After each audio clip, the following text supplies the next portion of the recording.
V našom hoteli máme nabíjacie stanice od Global Apartmentu viac než rok a sme veľmi spokojní a určite by sme nemenili. Je to v zásade bezúdržbové zariadenie, my sa o to nestaráme, servisuje si to poskytovateľ. My sme hotel, ktorý je vlastne využívaný, alebo teda drvivá väčšina tých hostí je to od pondelku do piatku a v tomto čase vieme povedať, že tu stojí aj niekoľko aut za deň. Rozhodli sme sa vlastne kvôli tomu, aby sme zvýšili služby pre klienta. To znamená, že chceli sme dať vyšší štandard a momentálne zaznamenávame rastúci stav počtu automobilov, elektromobilov, ktoré sú v našej garáži. Tak jednoducho sme si povedali, že si tie elektronabíjačky poriadíme a teda budeme ich mať. Výhoda našich nabíjacích staníc je jednoducho tá, že sa nám o ne stará poskytovateľ. Jednoducho on nám to namontoval, my sme v zásade neurobili nič.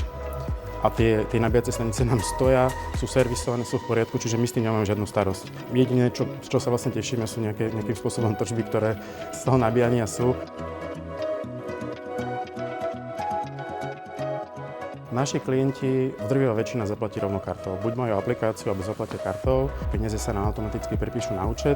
Za ten rok ja som nezaznamenal žiadny nejaký výpadok, čo sa týka buď terminálu alebo platieb, čiže nebola na ňu žiadna reklamácia, za nás 100% spokojnosť. Preto vlastne uvažujeme aj tú rýchlo nabíjacú stanicu, ktorá má byť vlastne von pred hotelom.